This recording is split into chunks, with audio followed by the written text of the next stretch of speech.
নমস্কাৰ দৰ্শক সকল ক্ৰিয়েট এণ্ড ফৰমেট টেক্সটৰ টিউটৰিয়েলত আপোনাক স্বাগতম এই টিউটৰিয়েলত আমি শিকিম টেক্সট সন্নিবেশ কৰা টেক্সট ফৰমেটিং আৰু বিন্যস্ত কৰা স্পেচিং আৰু বুলেট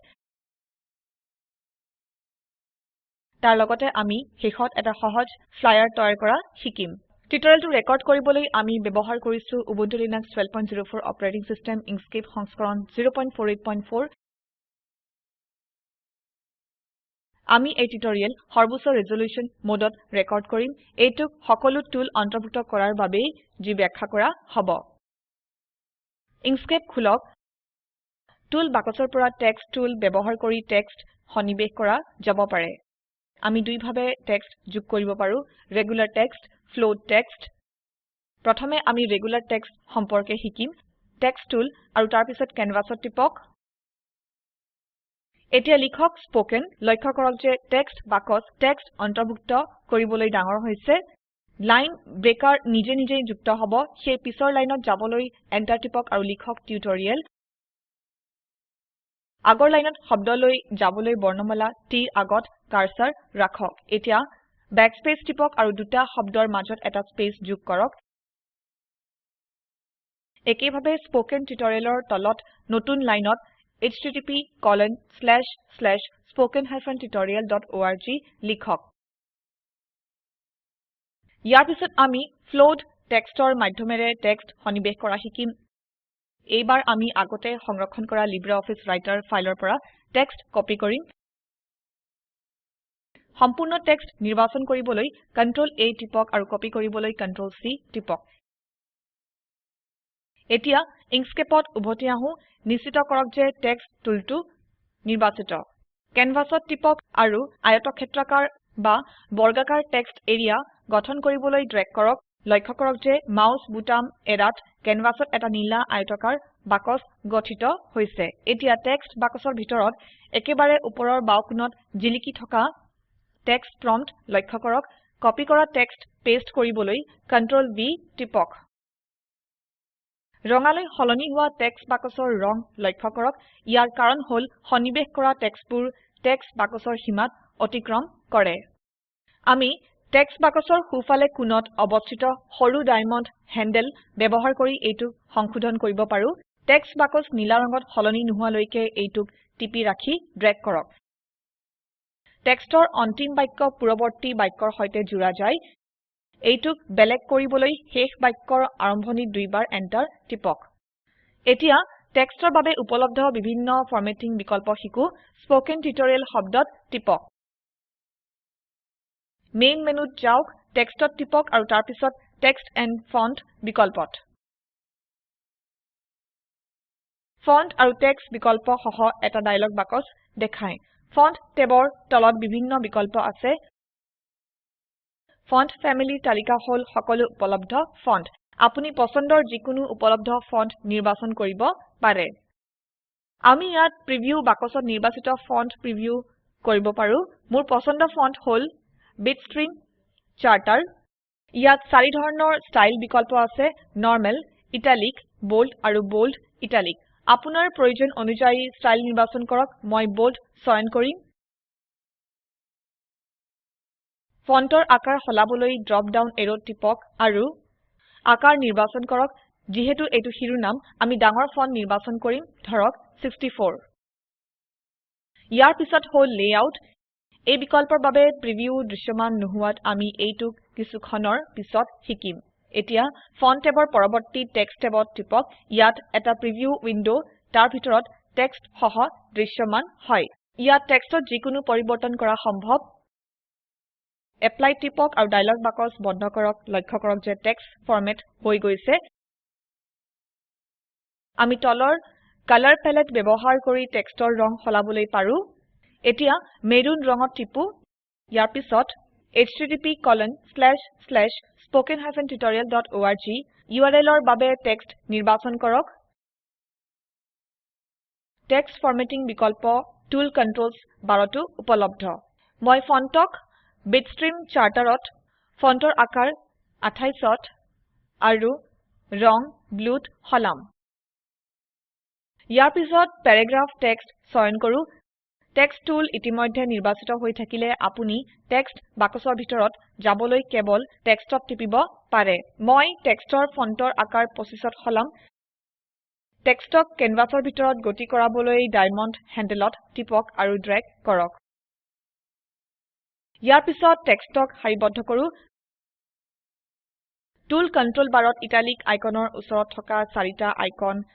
টেক্সট সাৰিবদ্ধ কৰিবলৈ সাহায্য কৰে বাউট কেন্দ্ৰত বা টেক্সটৰ বাকচৰ সোঁফালে চতুৰ্থ বিকল্পয়ে টেক্সট বাকচৰ সীমা টেক্সট সমৰ্থন কৰে আমি আগুৱাৰ পূৰ্বে বাও এলাইনত টিপিম আমি এলাইন এণ্ড ডিষ্ট্ৰিবিউট বিকল্প ব্যৱহাৰ কৰিও টেক্সট এলাইন কৰিব পাৰো মেইন মেনুত যাওক আৰু তাৰ পিছত অবজেক্ট মেনুত টিপক তাৰ পিছত এলাইন এণ্ড ডিষ্ট্ৰিবিউট বিকল্পত টিপক এতিয়া আমি স্পোকেন টিউটৰিয়েল শব্দটো কেন্দ্ৰত গতি কৰাম সেয়ে এইটো টিপক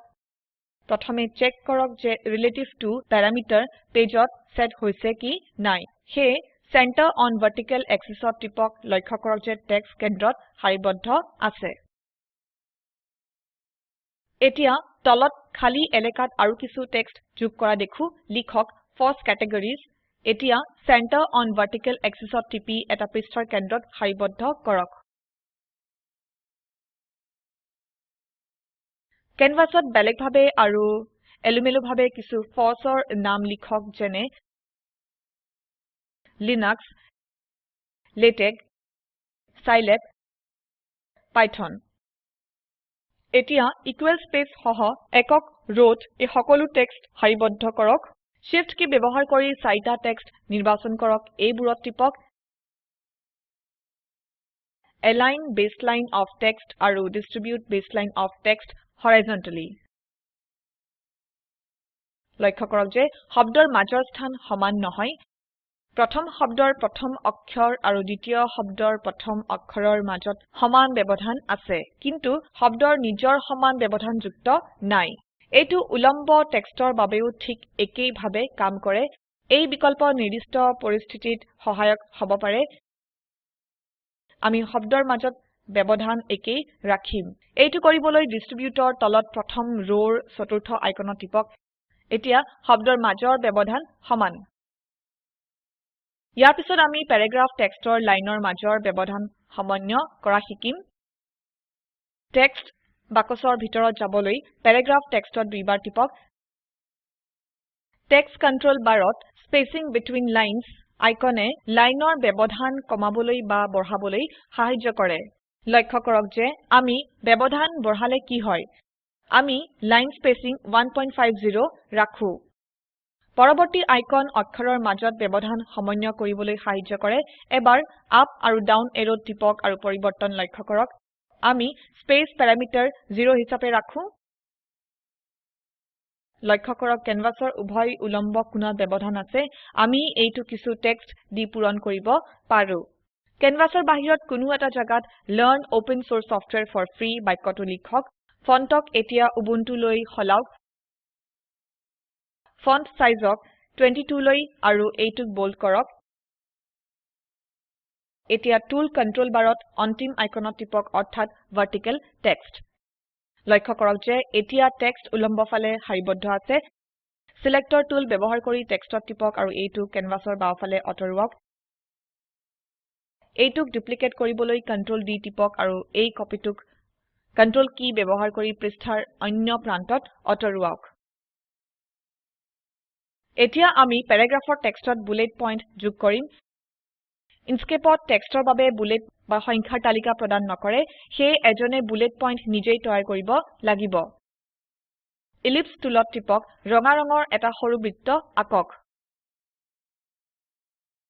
এতিয়া এই বুলেটক প্যাৰাগ্ৰাফৰ প্ৰথম লাইনত লৈ যাওক ডুপ্লিকেট কৰক আৰু ইয়াৰ কপিক পিছৰ বাক্যলৈ গতি কৰাওক সকলো বাক্যৰ বাবে এটা পুনৰাবৃত্তি কৰক এতিয়া আমাৰ প্ৰয়োজন অনুযায়ী সকলো টেক্সট আছে অৱশেষত এইটোক ফ্লায়াৰৰ নিচিনা দেখাবলৈ কিছু সুবিধাজনক কৰো ইয়াত এইটো এটা সম্পন্ন ফ্লায়াৰ মই ওপৰত আৰু তলত সীমা যোগ কৰিছো আৰু এইটোক এটা বৃত্তাকাৰ আয়তক্ষেত্ৰ আৰু উপবৃত্তৰ আকাৰ দ্বাৰা আচ্ছাদিত কৰিছো আপুনি আপোনাৰ ফ্লায়াৰৰ বাবে বিভিন্ন বিন্যাস আৰু ডিজাইন তৈয়াৰ কৰিবলৈ আপোনাৰ সৃজনশীলতা ব্যৱহাৰ কৰিব পাৰে সংক্ষেপে এই টিউটৰিয়েলত আমি শিকিছো টেক্সট সন্নিবেশ কৰা টেক্সট ফৰমেট আৰু বিন্যস্ত কৰা স্পেচিং আৰু বুলেট তালিকা লগতে এটা সহজ ফ্লায়াৰ তৈয়াৰ কৰা শিকিছো আপোনাৰ কৰা নিৰ্দেশিত কাম এই ৰকমে হ'ব লাগিব এই ৰকমে এটা ফ্লায়াৰ তৈয়াৰ কৰক টেক্সট লিখিবলৈ টেক্সট টুল ব্যৱহাৰ কৰক ৰেক্টেংগল টুল ব্যৱহাৰ কৰি বুলেটছ আৰু বক্সেছ তৈয়াৰ কৰক 10টা কোণ সহ ষ্টাৰ টুল ব্যৱহাৰ কৰি ষ্টাৰ তৈয়াৰ কৰক ৰং সলাবলৈ কালাৰ প্যালেট আৰু ফিল এণ্ড ষ্ট্ৰোক ব্যৱহাৰ কৰক এলাইন এণ্ড ডিস্ট্ৰিবিউট ব্যৱহাৰ কৰি টেক্সট সাৰিবদ্ধ কৰক এই লিংকত উপলব্ধ ভিডিঅটোৱে প্ৰকল্পক সাৰাংক্ষেপে বুজায় ভাল বেণ্ডৱিডথ নাথাকিলে ভিডিঅটো ডাউনলোড কৰি চাওক স্পোকেন টিউটৰিয়েল প্ৰকল্প দলে কৰ্মশালাৰ আয়োজন কৰে আৰু অনলাইন পৰীক্ষা পাছ কৰিলে প্ৰশংসাপত্ৰ দিয়ে বিস্তাৰিত তথ্যৰ বাবে আমালৈ যোগাযোগ কৰক স্পোকেন টিউটৰিয়েল প্ৰকল্প ভাৰত চৰকাৰৰ এনএমইআইচিটি এমএচআৰডি জাতীয় শিক্ষা মিছনৰ দ্বাৰা সমৰ্থিত এই বিষয়ত বিস্তাৰিত তথ্য এই লিংকত প্ৰাপ্তিসাধ্য আমি এই টিউটৰিয়েলৰ শেষলৈ আহিছো আই আই টী বম্বেৰ পৰা মই মৌচুমী মেধি এতিয়া আপোনাৰ পৰা বিদায় লৈছো যোগদানৰ বাবে ধন্যবাদ